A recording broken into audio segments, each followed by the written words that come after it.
les había mencionado un poco el resumen inicial de lo que se trata los niveles de evidencia y luego vamos a ver también los usos, ¿no es cierto? ¿Por qué es tan importante y en cuándo usamos nosotros los niveles de evidencia? Primero, una definición, ¿no es cierto?, de los niveles de evidencia se refieren a que es un sistema jerarquizado basado en los estudios de investigación que ya les había mencionado y que finalmente va a ayudar a los profesionales de salud a valorar la fortaleza o la solidez de la evidencia asociada a los resultados obtenidos de una estrategia terapéutica. Justamente lo que les comentaba, lo que finalmente nos va a permitir saber en el personal de salud que justamente puedan valorar. Recuerden qué es lo que hemos estado haciendo, ¿no? No solamente en el semestre anterior, siempre evaluamos y las publicaciones y vemos justamente cuál es la solidez que tienen los resultados o las investigaciones que están publicadas. En este semestre también lo vimos en la clase anterior, ¿no es cierto?, cuando nos referíamos a la unidad a los ensayos clínicos controlados y se utilizó justamente la plantilla de evaluación de consorcio. Realmente lo que queremos como profesionales de la salud es, por supuesto, saber qué tanto fuerza, tanto metodológica, lo que habíamos conversado también en la unidad anterior, es cuánto tiene de validez interna, es decir, la fortaleza que tiene en cuanto al diseño de estudio y, por supuesto, en relación a cuáles son los resultados que se referían a la validez externa. Entonces, lo que tratamos es finalmente de, por una parte, evaluar, ¿no es cierto?, qué información disponible tenemos y, por supuesto, si es que esa información es disponible, es de calidad y se ha comprobado y se tiene una certeza de que efectivamente el tratamiento es el mejor tratamiento para los pacientes, entonces es aplicarlo. Lo que les mencionaba hace un momento, desde los años 90, a fines de los años 90, se consolidó la medicina basada en evidencia y básicamente la medicina basada en evidencia en los diferentes procesos, ¿no es cierto?, o procedimientos durante la atención, sea tratamiento preventivo, diagnóstico, el terapéutico, el pronóstico o el rehabilitador, y que va a estar definido justamente por el nivel de evidencia científica, ¿cierto? Es decir, cuánto finalmente los estudios me demuestran que realmente es eficaz.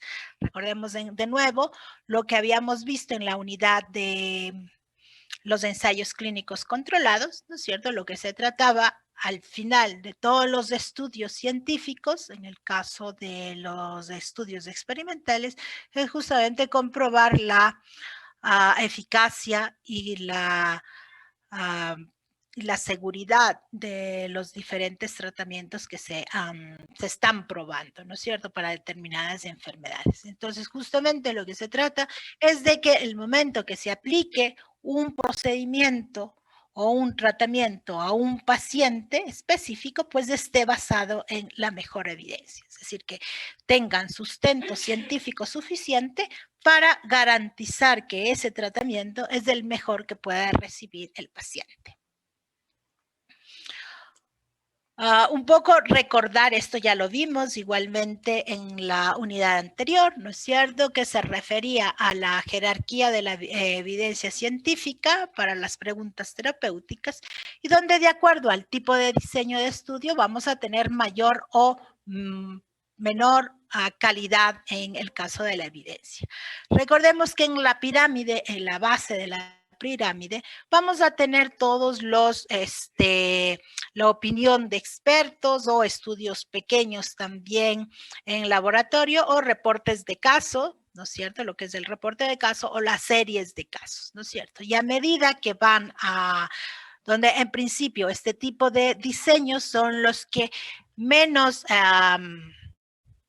evidencia proveen, ¿no es cierto?, a la atención en general de los pacientes. Y a medida que vamos aumentando, va subiendo, digamos, en la pirámide, ¿no es cierto?, vamos a tener los estudios que aportan o que tienen mejor calidad justamente tanto validez interna como validez externa, hasta llegar a los en la punta, en la pirámide, al final de la pirámide vamos a tener lo que son las revisiones sistemáticas y los metaanálisis. Entonces, en función justamente de esta jerarquía, es que van a estar definidos cuáles son los niveles de evidencia.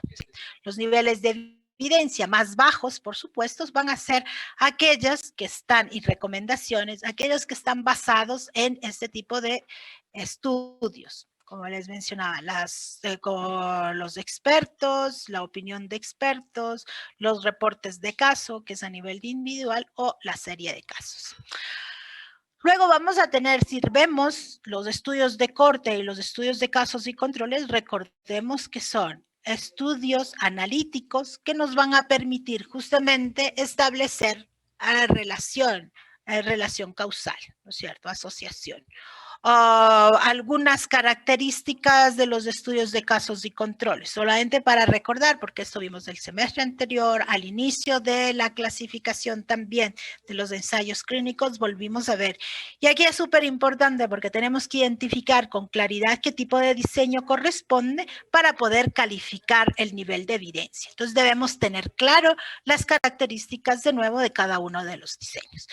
Entonces, a ver, Santiago, cuéntame, ¿te acuerdas en qué? Voy a hacer un pequeño paréntesis y luego sigo con los niveles de evidencia. Pero, ¿cuál era la principal característica de los estudios de casos y controles?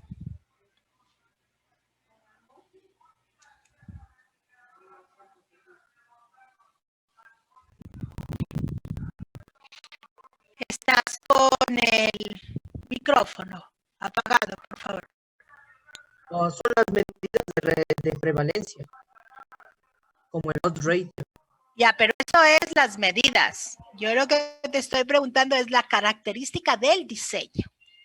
¿Cuál es la principal característica de un diseño de casos y controles? ¿Es randomizado? No, randomizados no hacemos en un estudio de casos y controles.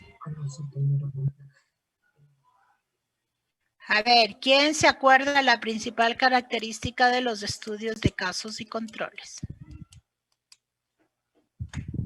Y con el odds ratio que menciona Santiago, buscábamos la prevalencia de lo que estemos estudiando.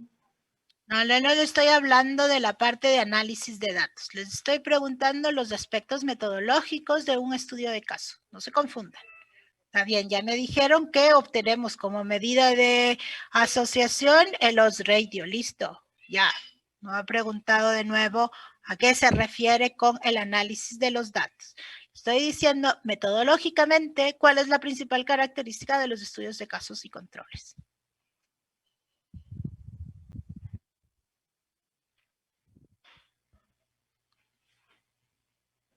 A ver, Denise.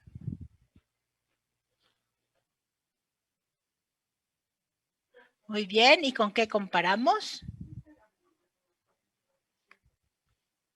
Con los controles. ¿Y quiénes son los controles? Son personas. Que no exactamente, ¿no es cierto? Muy bien, eso es, Denise, muchas gracias. La principal característica de los estudios de casos y controles es que vamos a comparar personas sanas, ¿no es cierto?, que corresponden los controles, y tenemos los casos que son las personas enfermas. En ellos vamos a indagar a qué factores de riesgo estuvieron expuestos. Recuerden que el estudio de casos y controles, lo cierto, generalmente va a ser, por lógica, es un estudio retrospectivo, en el sentido en que estamos indagando en el pasado de las personas enfermas y de las personas sanas a qué factores de riesgo estuvieron expuestos. Entonces, luego, efectivamente, lo que vamos a tratar o lo que se esperaría, que efectivamente los factores de riesgo sean más frecuentes en el grupo de casos que en el grupo de controles. ¿De acuerdo? Eso es lo principal, jamás en la vida olvidarse de eso. Luego vamos a los estudios de corte. ¿Cuál es la característica metodológica de los estudios de corte? A ver, ¿quién se acuerda?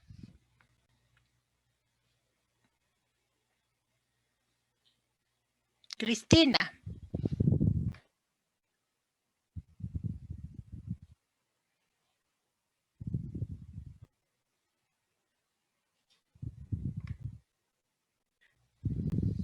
A ver, ¿cuál es la...? Ustedes, eso sí deben saber al revés y al derecho. Vamos...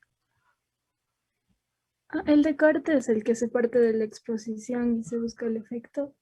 Exactamente, ¿no es cierto? Entonces, primero recordar que en un estudio de corte siempre vamos a partir de personas sanas, ¿cierto? Libres de la enfermedad.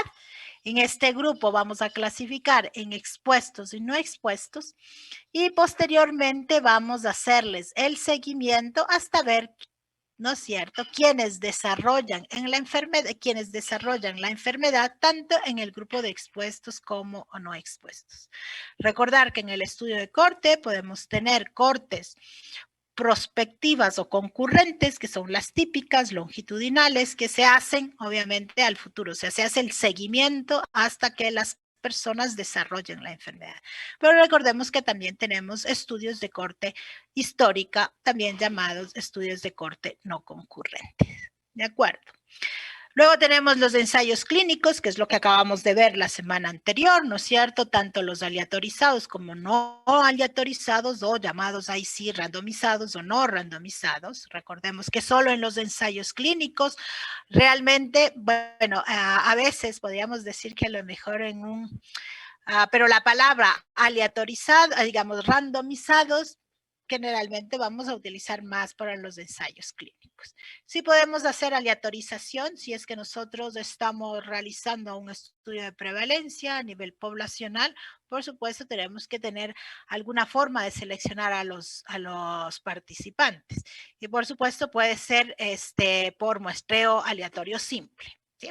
Entonces, un poco, pero generalmente cuando hablamos de randomizados, ¿no es cierto?, nos vamos a referir a los ensayos clínicos. Recordemos la principal característica que tenían los ensayos clínicos que vimos la semana, digamos, en la unidad anterior, y que se refería justamente a un grupo de personas seleccionadas de forma aleatoria que corresponden al grupo estudio o al grupo control, a quienes se les va a dar un tratamiento que es el que se está probando, ¿no es cierto? Y al grupo control que se les va a dar, o recordemos que no solamente es placebo, sino que pueden utilizar cualquier otro principio activo, o la atención estandarizada que se realiza, y finalmente ver cuáles son los resultados en cuanto a la seguridad y a la eficacia del tratamiento. Y finalmente tenemos las revisiones sistemáticas o metaanálisis. Recordemos un poco, vamos a ver la próxima semana, detenernos más en los aspectos metodológicos, de análisis, en qué consiste el metaanálisis, etcétera. Sin embargo, es importante que ustedes sepan que las revisiones sistemáticas son estudios que se realizan en base a publicaciones o artículos publicados previamente o artículos originales. ¿Sí? Lo que se trata, por lo tanto, lo que les mencionaba a la vez, igual en la unidad de los ensayos clínicos, que decíamos que que muchas veces los estudios individuales pueden ser demasiado, los resultados pueden ser heterogéneos. Entonces nosotros podemos tener, por ejemplo, ensayos clínicos en los cuales claramente el efecto tiene un efecto positivo de los nuevos tratamientos. Sin embargo, podemos tener otros ensayos clínicos en los cuales no han habido conclusiones definitivas, ¿no es cierto?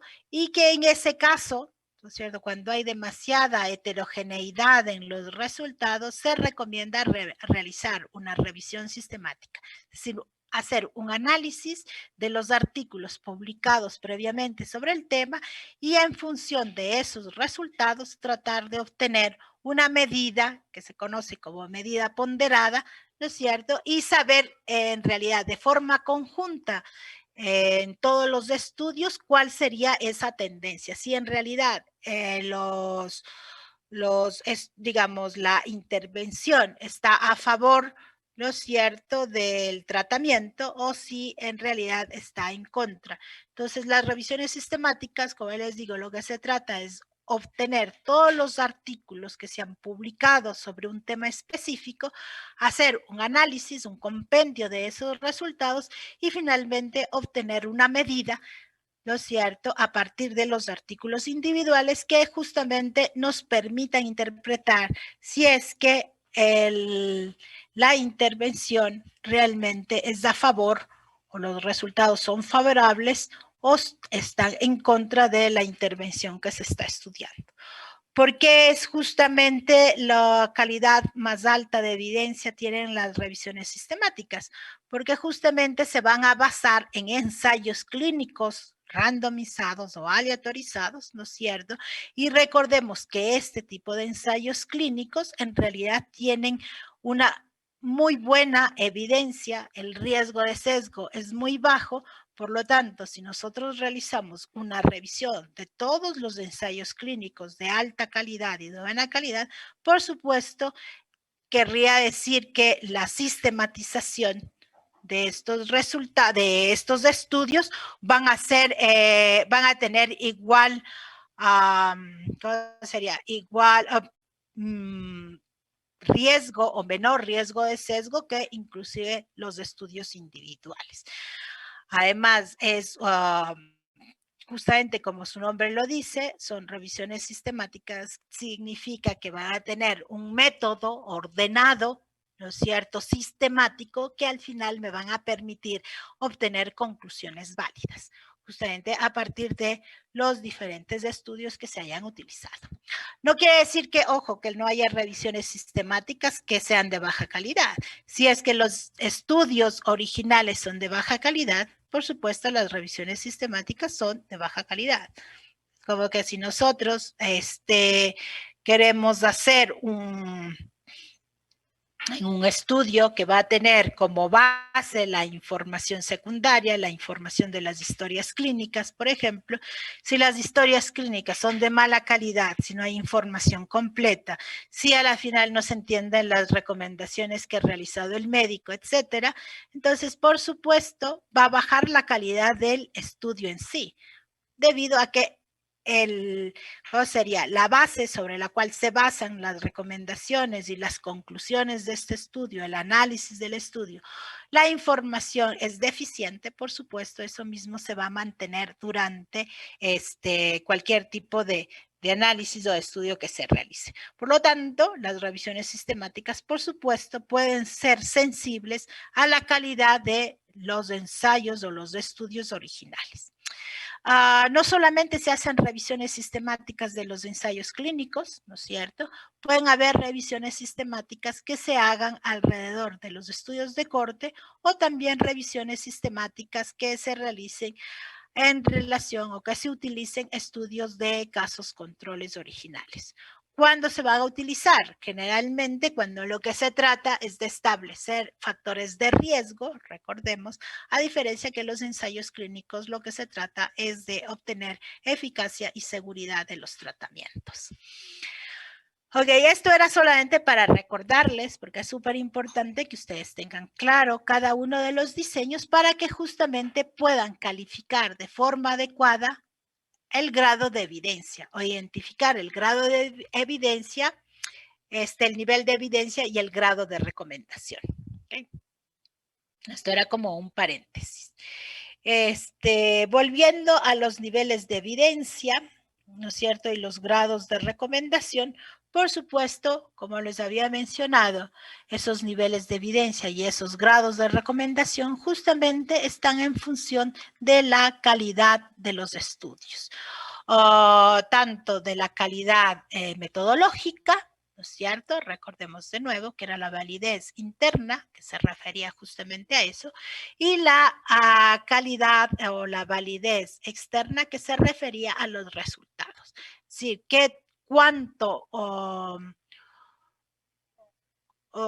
qué tan grande es el resultado y si es que es en realidad presenta beneficio, ¿no es cierto? O que los resultados están, como los había mencionado, a favor de la intervención o si es que los resultados están a favor del placebo o del principio activo con el cual se está comprobando. ¿Cierto? Son los dos elementos básicos que nos van a permitir calificar el nivel de evidencia y el grado de recomendación. Por supuesto, son los resultados de los estudios que se hayan incluido.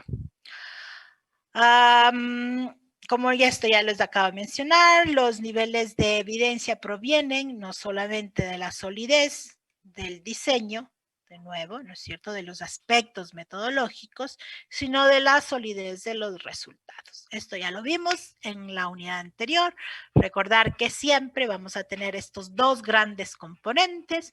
Por una parte, todo lo que corresponde al diseño de estudio, cómo fueron seleccionados las personas, cuáles fueron los instrumentos que se utilizó para la evaluación, etcétera, que nos da la calidad en sí, ¿no es cierto? Y por otro lado, vamos a tener en cambio los resultados, que son qué tan grande es el resultado o si se ha obtenido un riesgo relativo, un OR, unos estimadores de efecto, que son los que vimos en la unidad anterior, ¿no es cierto? Si es que efectivamente esos resultados están mencionándonos un beneficio para el tratamiento.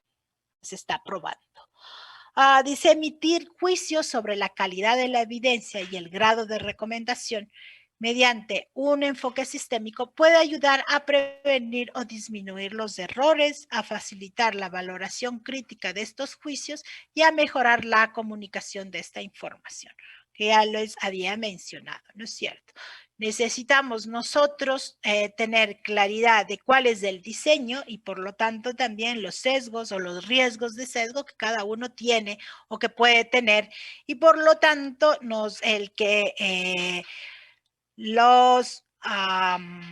la información o digamos las decisiones que se tomen en los pacientes realmente estén basados en el tipo de información relevante que hay, ¿no es cierto? Nos van a permitir justamente que nuestros pacientes en realidad mejoren. Como esto ya les habíamos dicho, los resultados podemos tener a favor, ¿no es cierto? O en contra, sea de la intervención que se está probando o sea a favor o por supuesto en contra de la intervención. ¿Sí? Entonces, lo que en principio, lo que la calidad o la evidencia y el grado de recomendación, por supuesto, van a estar en relación a los resultados. Así es que en realidad se refieren a que se obtuvo mejores resultados en las personas que utilizaron el tratamiento que se está probando. Bueno, hay diferentes sistemas de evidencia, ¿no es cierto? Sistemas de evaluación. A partir justamente de los años 90, ¿no es cierto? Se han ido, como cada vez es más común el uso de estos niveles de evidencia y los grados de recomendación para las diferentes prácticas en salud, ¿no es cierto? Se han ido creando diferentes sistemas de evaluación que nos permitan ser objetivos en las decisiones. Sin embargo, no hay uno solo, no se han puesto de acuerdo los diferentes grupos de investigadores, ¿no es cierto? Y por lo tanto hay una serie de sistemas de evaluación. Aquí voy a nombrar los principales, los que generalmente se han utilizado, se utilizan más, ¿no es cierto? Pero no significa que son los únicos. Tenemos el sistema canadiense, ¿no es cierto?, que fue elaborado por la Agencia de Salud Pública del Canadá y que igualmente se ha tomado este sistema con el fin de desarrollar guías de práctica clínica que respalden las acciones de salud preventiva. ¿Cierto? Es decir, ya vamos a ver un poco cómo utilizamos también los niveles de evidencia y los grados de recomendación. Por una parte, como lo había mencionado al inicio, ¿no es cierto?, nos van a permitir saber si es que un tratamiento o un medio de diagnóstico, una prueba de laboratorio, etcétera, ¿no es cierto?, es suficientemente buena como para resolver o mejorar la atención de los pacientes o de la atención clínica. ¿sí? Sin embargo, también estos niveles de evidencia y los grados de recomendación se utiliza en la elaboración de guías de práctica clínica, ¿sí? ¿Qué significan las guías de práctica clínica? Son una serie de normas, ¿no es cierto?, de procedimientos que se recomiendan justamente al personal de salud para que se atienda de forma estandarizada a los pacientes. Ya vamos a ver un poquito más adelante. Pero terminemos con los sistemas de evaluación. En este caso, vamos a ir viendo, en el sistema canadiense vamos a tener los grados de recomendación, van a estar clasificados por letras, desde la A, B, C, D, E, I, ¿no es cierto? Y en este caso, a medida que la recomendación es mejor o tiene buenos argumentos o tiene los mejores argumentos, ¿no es cierto? Vamos a tener, por supuesto, como recomendación la A. Si a medida que va disminuyendo, ¿no es cierto? Y no están esas recomendaciones basadas en la mejor evidencia o si no hay evidencia suficiente, entonces van a ir bajando los grados de recomendación a B, a C, a D, a E o a I, ¿sí? En el caso de los niveles de evidencia, básicamente se refieren al tipo de estudios con el cual sobre el cual se basa esa recomendación.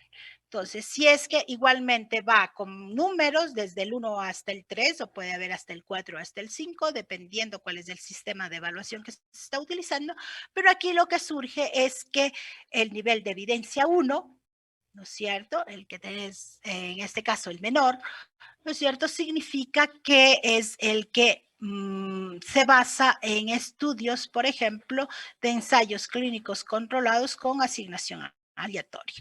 Es decir, aquellos estudios que tienen menor probabilidad de riesgo de sesgo son los que, por supuesto, aportan mejor nivel de evidencia. A medida que se baja en la escala que habíamos visto, ¿no es cierto?, a diseños analíticos o a diseños descriptivos como el de serie de casos, etcétera, ¿no es cierto?, significa que ese nivel de evidencia va a ir bajando y por lo tanto vamos a tener valores mayores de 1. Entonces puede ir el 2, 2.1, 2.2, 2.3, 3, o como les había dicho, en otros casos podemos tener hasta un nivel de evidencia de 5, que significa que es el que peor calidad, digamos así, peor calidad tiene, y además porque los riesgos de sesgo son demasiado altos, ¿sí? Este es el sistema de evaluación de Sackett, ¿no es cierto? Está igualmente propuesto por un epidemiólogo llamado David Sackett y en el cual, va a jerarquizar la evidencia igual en niveles de evidencia que van de 1 al 5, estos son los niveles de evidencia, ¿no es cierto? Y vamos también a tener los grados de recomendación. Siendo el nivel 1 en el nivel de evidencia, ¿no es cierto?, la mejor evidencia disponible, y la 5, la que presenta la peor evidencia disponible. Es decir, como les mencionaba, en caso de los diferentes estudios, ¿no es cierto?, la serie de casos o el reporte de casos o la opinión de expertos, por supuesto, van a ser los que tienen peor nivel de evidencia. Y finalmente tenemos el de Oxford. Perdón, un ratito, me esperan un segundo, por favor. Denme un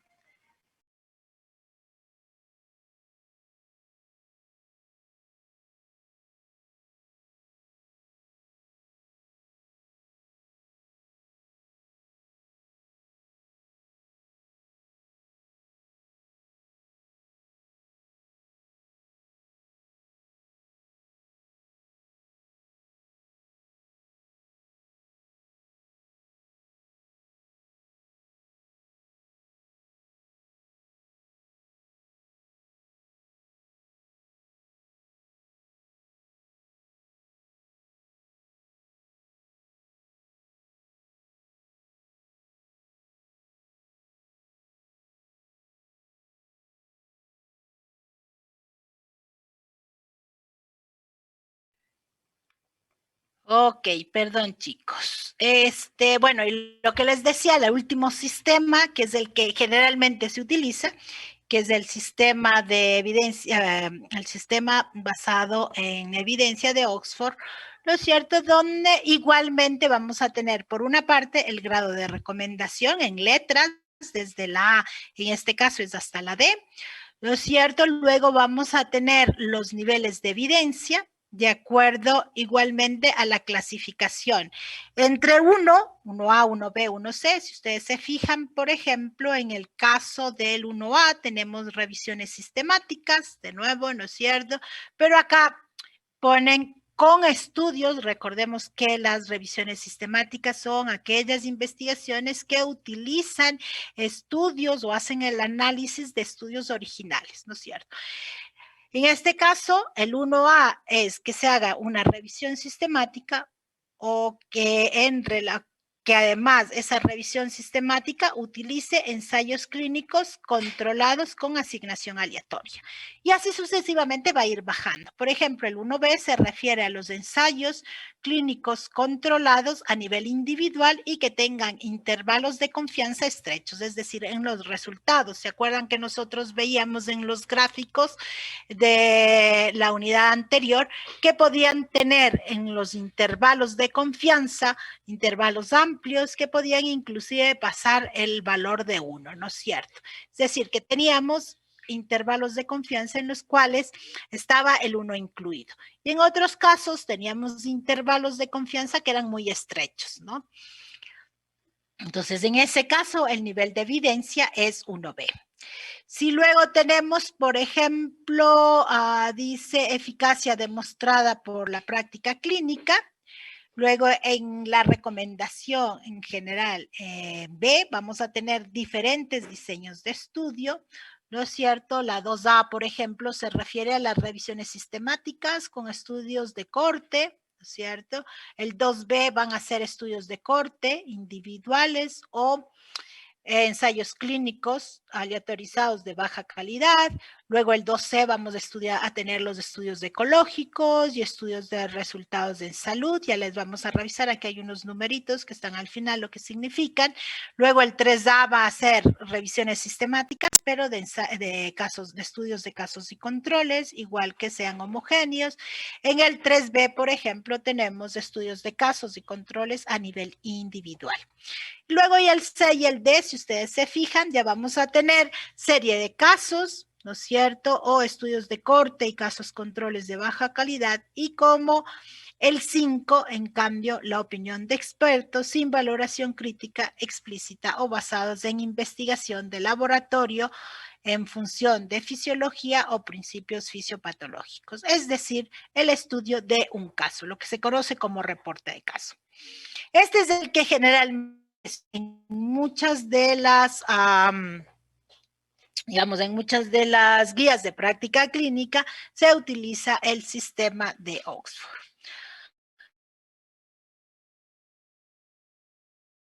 Están las explicaciones que se refieren a los valores, a las notas de pie que teníamos en cada uno de los casos para ir aclarando, pero es lo que generalmente tenemos. Ya, lo que les mencionaba hace un momento es, les decía que esto, además, los niveles de evidencia y los grados de recomendación se utilizan en la elaboración de las guías de práctica clínica, por supuesto, en las guías de práctica clínica basadas en evidencia. ¿Qué son las guías de práctica clínica? Son un conjunto de recomendaciones desarrolladas de forma sistemática y basadas en la mejor evidencia científica disponible con el propósito de facilitar al equipo de salud y a las personas la toma de decisiones sobre la asistencia sanitaria. Es decir, lo que se ha creado, igual me parece que a partir de los años, igualmente de los años 90, lo que se ha tratado es de estandarizar la atención, ¿sí? Para que justamente el personal de salud tenga una guía o que se utilicen ciertos protocolos, ¿no es cierto?, donde le dicen cuál es la mejor alternativa para el tratamiento de los pacientes. Eso tiene que ver mucho con que no haya demasiada disparidad, como les había mencionado. Se ha visto que la atención clínica, la atención de los pacientes puede ser muy diversa y muy variada, ¿no es cierto? Básicamente porque el personal de salud puede tomar decisiones en base simplemente a la experiencia. El que se tomen decisiones basadas justamente en la evidencia hace, por supuesto, que sea más eficiente la atención. Y eso tiene que ver mucho también con el tema de costos. Si yo tengo un paciente y me da y la evidencia dice que es exactamente igual que se realice un eco, ¿no es cierto? Que me voy a inventar que una tomografía, ¿no es cierto? Simplemente el eco va a costar, qué sé yo, $50, a diferencia de una tomografía que probablemente cueste unos $200. Si nosotros tenemos que igual evidencia o que me dice que exactamente tiene la misma validez y la misma calidad entre las dos, ¿por qué tenemos que tomar una decisión de hacer una tomografía a diferencia de un eco? O al revés, si es que nosotros tenemos que el mejor tratamiento disponible va a ser un paracetamol, ¿no es cierto? Donde el costo del paracetamol puede ser de 0.02 centavos frente a un antiinflamatorio de última generación, ¿no es cierto? Donde efectivamente el costo va a ser superior, yo que sé, a los $2 por cada una de las tabletas, porque finalmente se va a mandar a los pacientes el tratamiento más caro cuando la evidencia me dice que exactamente es lo mismo. O podemos decir por qué trabajar con genéricos, ¿no es cierto? Cuando la evidencia nos dice que exactamente son iguales que los comerciales. Y obviamente eso abarata el costo, mejora la atención, si es que nos basamos en los resultados de las investigaciones.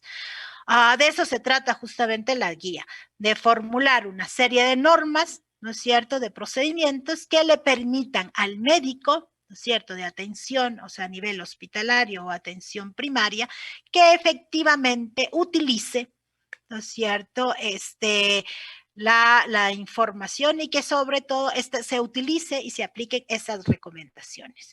Si nosotros en las unidades de salud públicas tenemos, por ejemplo, un cuadro básico de medicamentos, porque las personas en principio podrían ir a utilizar o querrían, no es justificable, así que se trabaje con otros medicamentos que están fuera del cuadro de básico, ¿no es cierto?, a nivel nacional, y que también tengamos otro tipo de estudios o de medicamentos que no están estos y que obviamente son mucho más caros.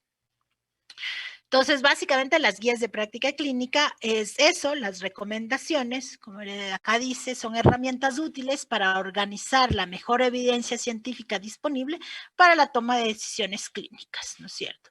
Las normas, los criterios o las directrices desarrollados de forma sistemática para colaborar con los clínicos o en la toma de decisiones sanitarias, ¿sí? Entonces, para eso hacemos las guías de práctica clínica y como les había mencionado, están basadas justamente en la evidencia, es decir, en estos criterios, ¿no es cierto?, que nos van a decir si es que efectivamente tienen un alto grado de recomendación y tienen un alto nivel de evidencia. Veamos, ok, hay diferentes tipos de guías de práctica clínica. La primera, que son los basados en los expertos, ¿sí? En expertos que ya hemos visto que son los que la opinión de expertos es la que menor o más baja calidad tiene, ¿no es cierto? Porque tienen un alto nivel de riesgo de sesgo.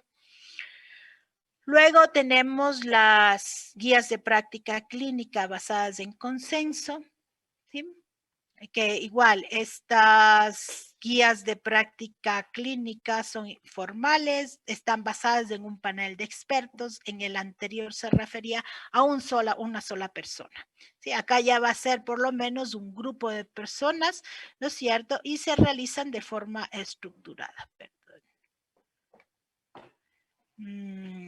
Y finalmente, las guías de práctica clínica basadas en evidencia, ¿no es cierto?, que son en cambio formales y estructuradas, que se identifican por la composición, ¿no es cierto?, generalmente se realizan diferentes personas, grupos de investigadores que son especializados y que se caracterizan por la sistematización de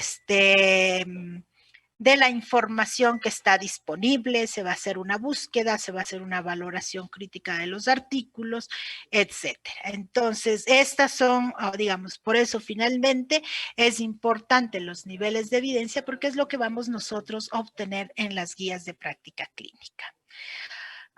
También tenemos, así como habíamos visto que hay los instrumentos para evaluar, ya vemos los artículos, los ensayos clínicos, o tenemos guías o plantillas que nos permiten evaluar los estudios analíticos o los estudios cualitativos. Exactamente, también tenemos sistemas que nos van a permitir evaluar las guías de práctica clínica. ¿Sí? En este caso, las guías de este tipo de evaluación, ¿no es cierto?, valoran los diferentes aspectos de la guía de práctica clínica. Ya vamos a ver un ejemplo. Y a este documento, a esta evaluación, a este sistema de evaluación se denomina AGRI. La GRI consta de 23 ítems organizados en 6 dominios, y vamos a tener 2 ítems que se encargan de la puntuación global de la guía. Ya vamos a ver un ejemplo de esto. Cada uno de los dominios, ¿no es cierto?, representa una dimensión única de la calidad, y vamos a tener nosotros un sistema tipo Likert que va desde el 7, que significa muy en desacuerdo, digamos, desde 7 hasta 1, donde 1 significa muy en desacuerdo y 7 muy de acuerdo. Entonces vamos a tener una escala semicuantitativa que justamente van a permitir evaluar, ¿no es cierto?, de acuerdo a cada uno de los criterios, cuál es la opinión del experto. ¿Sí? En este caso, vamos a trabajar, por supuesto, la evaluación tienen que hacer un grupo de personas. No va a ser, la evaluación no puede ser realizada por una sola persona, sino que más bien se necesita que estén varias personas evaluando una guía. ¿Sí? Ya les voy a poner un pequeño ejemplo alrededor de las guías de práctica clínica. Ok, veamos. Listo, voy a ponerles ahora solamente para que vean, por ejemplo, la guía de práctica clínica de hipertensión arterial. Es una de las últimas guías que realizó el Ministerio de Salud Pública, ¿no es cierto? Justamente van a tener como criterios, ¿no es cierto?, los niveles de evidencia. Veamos. Solamente acá. Si cada, digamos, recordemos que en todos los países, los que son, especialmente América Latina, ¿no es cierto?, los que son responsables de la salud es el Ministerio de Salud Pública. Por lo tanto, es la persona que va a regular también la atención a los pacientes, ¿no es cierto? Y por lo tanto, también es la responsable de generar las guías de práctica clínica. Entonces, por ejemplo, esta es la guía de hipertensión. Voy a pasar rápidamente para que veamos. Bueno, esta es la descripción general de la guía y veamos qué sistema. Aquí están los objetivos de la guía. Y, por ejemplo, me parece que acá al final, espérenme un segundo. Ya, entonces, por ejemplo, aquí está el sistema que utiliza en este caso, el Ministerio de Salud Pública para clasificar las recomendaciones que se realizan en función de la atención de los pacientes hipertensos. Entonces, tenemos la recomendación, ¿no es cierto?, con el nivel de evidencia que corresponde cada uno. Por ejemplo, en el caso de factores de riesgo para desarrollar hipertensión, ¿no es cierto? En función, hay algunas condiciones individuales, ¿no es cierto?, que son consideradas como factores de riesgo para desarrollar hipertensión, donde tenemos, por ejemplo, la dieta, que no es saludable, la inactividad física, la obesidad, la ingesta de alcohol, tabaquismo, antecedentes familiares, etcétera, la edad, la etnia, etcétera. Y si ustedes se fijan, aquí tenemos el nivel de evidencia y el grado de recomendación, ¿cierto? ¿Por qué se va a recomendar que, por lo tanto, hagan cambios en los estilos de vida, ¿no es cierto?, para reducir o para prevenir la hipertensión? Esa es una recomendación 1A, ¿sí? Entonces, quiere decir que hay diferentes estudios que han demostrado que el que se realice dieta, se mantenga un peso adecuado, se realice actividad física, ¿no es cierto?, va a reducir significativamente el riesgo de desarrollar hipertensión. Entonces, por eso es que hay una recomendación que se hace para la atención de los pacientes, en general a todas las personas, que realicen actividad física, porque esa recomendación tiene evidencia demostrada de que efectivamente, si es que se cumplen estas actividades, estas estrategias, van a reducir en un tanto por ciento el riesgo de padecer hipertensión arterial. Lo mismo va a tener para el tratamiento, ¿no es cierto? Porque se recomienda que un paciente que sea detectado por primera vez con hipertensión, se utilice una combinación de medicamentos con un diurético versus una IAECA, ¿ya? Es porque los estudios han demostrado que ese tipo de combinación de medicamentos disminuyen significativamente los valores de tensión arterial. Entonces ahí puede decir que la recomendación es una recomendación tipo A, ¿no es cierto?, en base a un nivel de evidencia, podría ser 1B, que a lo mejor no hay una revisión sistemática, a lo mejor solamente son los ensayos clínicos. Si al contrario esta recomendación se basara solamente en un ensayo, no en un ensayo clínico, sino digamos en un estudio de corte o un estudio de casos y controles, entonces va a ir bajando el nivel de evidencia, ¿no es cierto? Ya no va a ser 1A, 1B, sino probablemente va a tener que bajar el nivel de evidencia y podría ser que, de acuerdo a la literatura, esa es una recomendación B, ¿no es cierto? Y que va a tener un nivel de evidencia 2C, por ejemplo, de acuerdo a la clasificación que acabamos nosotros de identificar de acuerdo a la de Oxford, ¿sí? No quiere decir, como les había mencionado, no hay una única clasificación, no se han puesto de acuerdo todos los investigadores, no significa que la misma clasificación, por ejemplo, de Oxford va a coincidir con la clasificación de, por ejemplo, del sistema de salud de Canadá, ¿no es cierto? O sea, van a haber diferencias, pero si ustedes se fijan, el sistema que utiliza entre letras y números es similar, ¿ya? Preguntas hasta acá. ¿Dudas?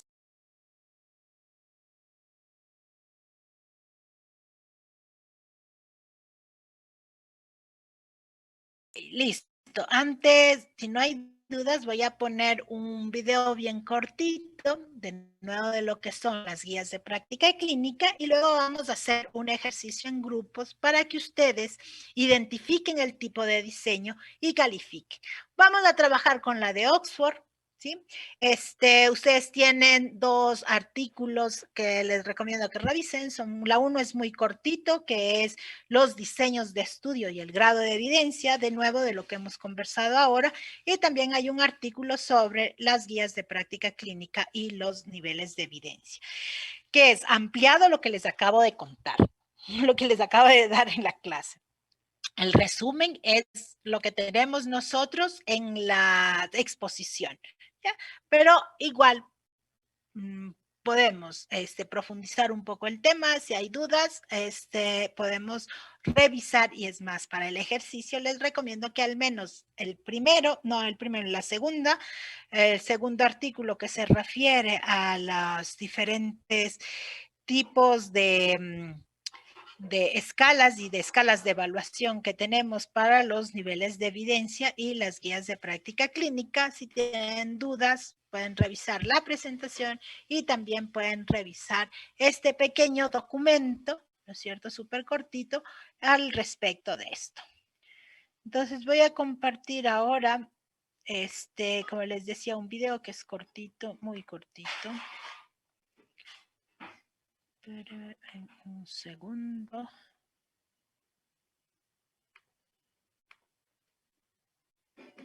A ver.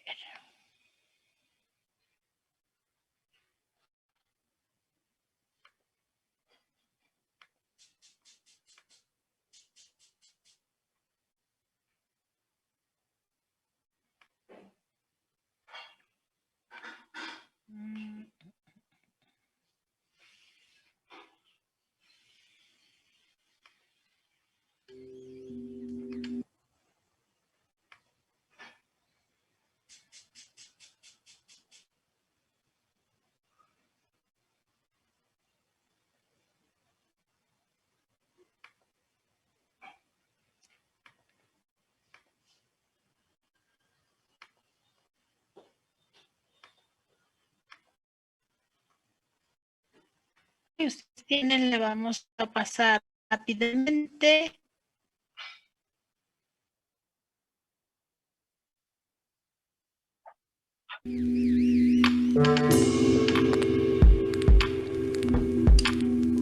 ¿Qué son las guías de práctica clínica y qué está haciendo el IEDS para facilitar su implementación?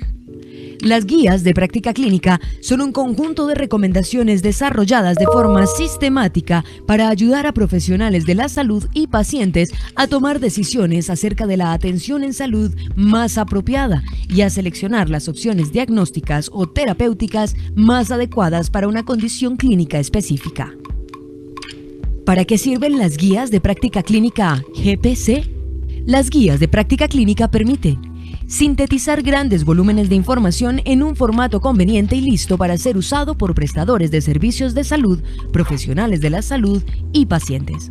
Orientar a los médicos sobre cuál es el mejor manejo de una condición de salud de acuerdo con la evidencia científica y brindarles información que evalúe el costo de algunas intervenciones, procedimientos o tratamientos en relación con sus beneficios, haciendo más racional la prestación de servicios de salud. Contribuir a la formación continuada de los profesionales de la salud. Que los pacientes conozcan mejor su enfermedad y participen en las decisiones sobre sus tratamientos, mejorando su comunicación con los profesionales de la salud. Mejorar la calidad de la atención en salud. Calidad, como dijo la Organización Mundial de la Salud en el 2006, es que la atención en salud sea segura, efectiva, oportuna, centrada en el paciente, eficiente y equitativa. ¿Y este proceso garantiza que las guías de práctica clínica se implementen? No. Elaborar guías de práctica clínica GPC con las metodologías más depuradas y los grupos más idóneos no garantiza su utilización ni su impacto favorable en la calidad de la prestación de servicios de salud.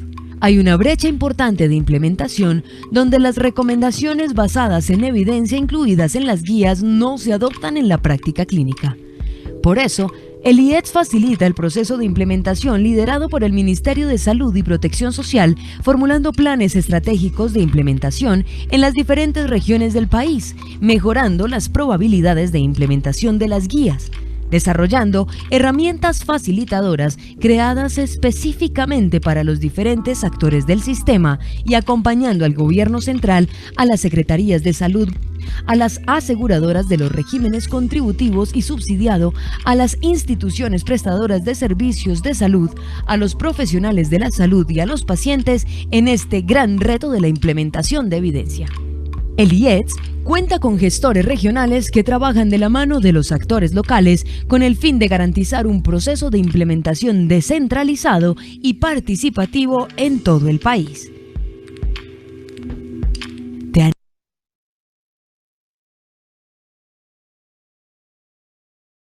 Está bien. Bueno, la idea un poco era que revisar algunos elementos sobre las guías de práctica clínica.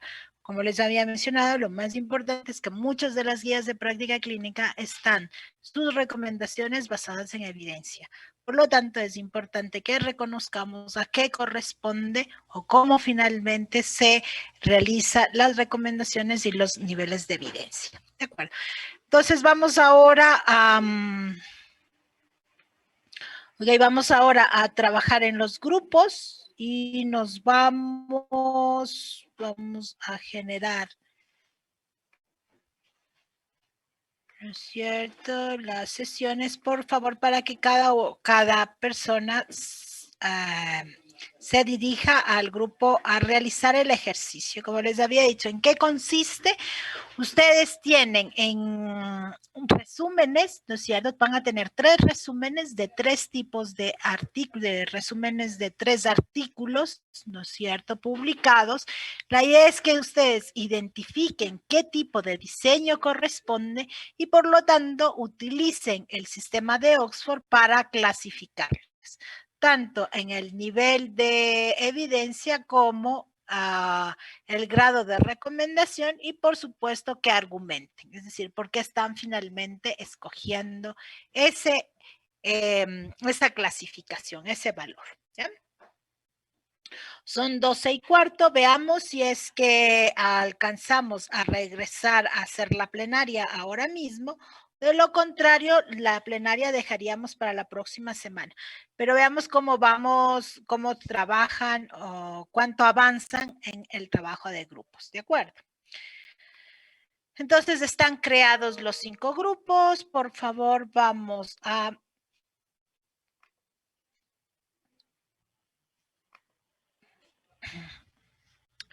seleccionar a los grupos que pertenecen y trabajamos. Yo me voy a dar una vuelta para ver cómo están avanzando con la tarea. ¿Ok?